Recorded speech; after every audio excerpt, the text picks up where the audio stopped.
Okay, so before I begin, I just want to see a show of hands. Who has read this paper before? Maybe? Okay. Just wanted to make sure. Okay, the reason why I ask is because when I was asked to participate in this evening's event, I was told, well, choose any paper that you want. And this is kind of something that I thought has already been done and has been done to death, and we'll talk about that. But I hope that I do it justice because it is one of the most important papers in computer science. So let's begin. I'm going to give you a lot of follow-up, meaning you're going to just love this so much after 20 minutes that you're going to want to go see every other presentation on this paper in other ways. But I also didn't want to have a repeat of that information, so I wanted to kind of remix it into something new and then give you the ability to get new content from these other speakers. So the way that I want to divide this talk up is into two things, content and context. Right? And so the first, we'll talk about why it matters. I think it's too often you're not going to read it if you don't think that it has any value to you or value to what you do in every day, or just the why behind it. Or as Sally had said, why I love it, to be more colloquial. And then once I do that, I'll try to not bang on about context, but I'm kind of a software anthropologist, archaeologist, and so I'll try to minimize that and then get right into the content and see if I can give you enough to get interested to go on and view these other YouTube videos. Okay, the year is 1978, a fine vintage year, and in August of 1978, the Association of Computing decides to publish this paper that just kind of blew people away. But let's talk about why that's important. And let's kind of put ourselves back into 1978. So let's time travel. First of all, in 1978, multiprocessors were a research topic. So that's 40 years ago, and multiprocessors. But no one's batting an eyelash here, so let's contextualize that. Here were your personal computers of the day. And they all were single processor, maybe some DRAM, some other, I see a Zlog chip here, 8-bit computers, 16-bit computers. They're nothing compared to whatever you have. In this computer right here, I have like 4 cores, 16 gigs of RAM, and so we're talking a theory that isn't going to be seen for many years to come, and I'll get to that. But multiprocessors were like the next frontier in the same way that quantum computing today is the next frontier in terms of research.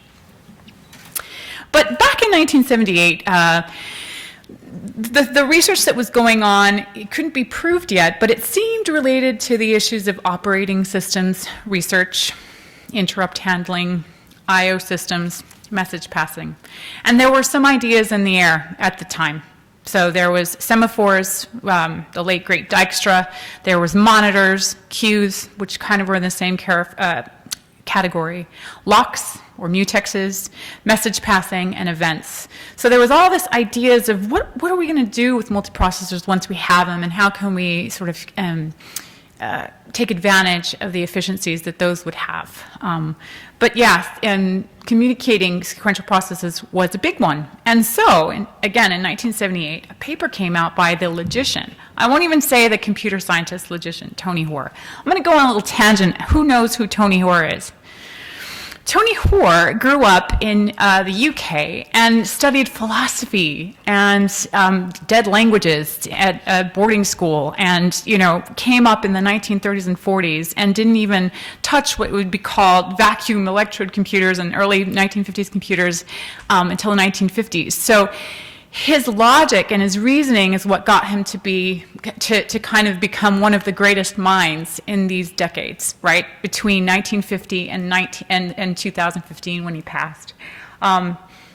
This paper didn't have multiprocessors to be proved. It was never proven, right? It didn't have a proof, but he was just that good, and we'll talk about why. Here's his legacy, just a little bit of the legacy of CSP. He came up with things called Hoare's logic and many other things, but just for CSP, there was this original paper, and then it would get a theoretical version, and he would collaborate, and it would get turned into a book in 1985, and then 1998, his colleagues would take on the practice and the work.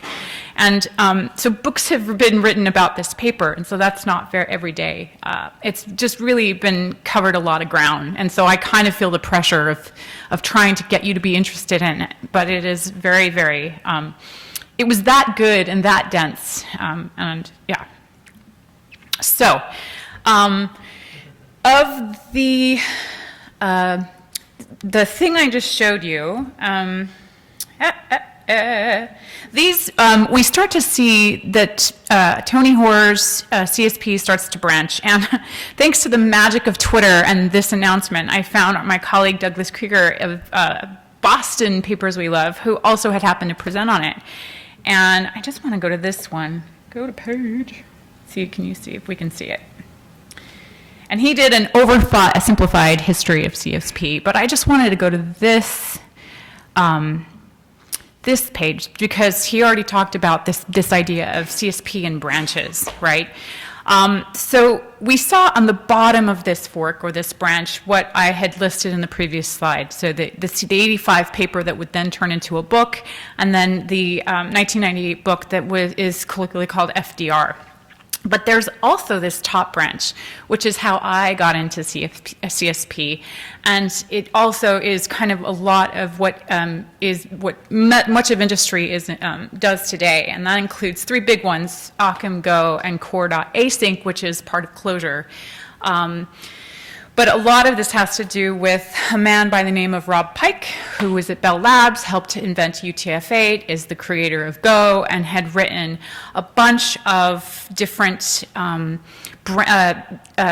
he was a programming language researcher, and his kind of, Go is kind of the capstone language of his after decades of sort of chasing the CSP whale in his different kinds of languages. So there's Squeak and NewSqueak, and we'll get to that later. But let me go back to my keynote.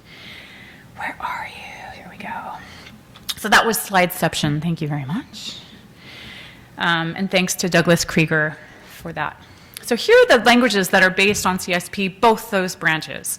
So Aleph, Crystal, Ease, Fortran, Go, Joe Camel, Joyce, Limbo, NewSqueak, Occam, Pi, Pi CSP, Super Pascal XC. How many of you have maybe perused or written in any of these languages? Excellent. So Tony Hoare has influenced your day-to-day, for better or for worse. And there is a really, I will see if it's my next slide. Oh. No, that's not what I wanted to do. Well, okay, let's see if this does it. There we go. So there's this excellent talk about CSP. When I agreed to do this, I only discovered after the fact that that individual in there is Rob Pike, who I mentioned earlier. He already did a whole entire hour talk on a camp like 10 years ago about the history or the origins of the Go concurrency style, which is that bottom branch of the Slideception that I showed you. And he also, we don't have time to talk about it now, but there are other models of concurrency that the CSP, original 1978 CSP paper influenced, including Erlang and Haskell, right? So, and so the actor model and some of the other types of models of CSP. So just, it's really dense, and I really want you to get into it like I did. All right. So I stop, full stop. We talked about the legacy, and we talked about all the computer language, programming languages that it was influenced. But I want to go back to the idea of how multiprocessors were a research topic and come back to it. Because 23 years later, in 2001, boom, IBM makes the Power 4, the first multiprocessor. And this is, allow me to hardware geek out a little bit in my context tangent here. Think about that for a second. 23 years for this paper to finally have maybe a proof to happen to it in the multiprocessor sense, right? And so I think about that, and I want you to think about research papers coming out now that can't be proven, and what's going to happen in 23 years, and will they ever be as influential as Tony Hoare's was, and continue to provide rich wisdom and ideas with which to get. All right, last little bits about context. Why do I care about hardware? And why should you? And what does that have to do with concurrency and CSP in this paper that was written in 1978? let's talk about microprocessor trend data. This is a talk that I gave at QCon called The Why of Go, since Go is heavily influenced by CSP, and why hardware needs to start matching up with the software that is on it. And so we have this wonderful Kevin Lunn, and it's the trends that are predicted. The bottom is number of cores, so you start to see multi-core machines and servers, and the next one is just typical power, and the next one is the clocks. The next one is single thread performance, which is important for the idea of coroutines mentioned in the CSP paper. And the last one is the Moore's law, the transistors, which I think that if we extrapolate beyond 2015, you're going to start to see that plateau as well, but every other thing in hardware is plateauing. We're plateauing in modern hardware. And so that means that if we want to make efficient use of compute, we need to turn to software to do it, and the components of the hardware and software interface. And why does that matter? Because cloud. I mean, roll your eyes all you want, but cloud is kind of our new paradigm, right? And not only is it our new paradigm, but it is growing, including the hosting of that and IoT and devices and whatnot. It's growing exponentially still. So the millions of devices are connected, all these data centers, and here is just, it's not just the behemoths of the cloud providers like Google Cloud Engine and Amazon Web Services and Microsoft Azure and DigitalOcean and some of the smaller players. We're talking about millions and millions and millions and millions of server all powered on. So you want to think about green compute, and you want to think about making a difference, and you want to think about not using too much for the, ruining the environment. And that is kind of the end of my context, my why, is that I know that CSP is kind of a nerdy programming niche topic, but it will help the environment, I tell you. Okay, you can roll your eyes though. That's a pretty bold claim. All right, so I could go on a little bit more about like the time, the place, the people, why it matters, but let's move on to content. What is inside this paper?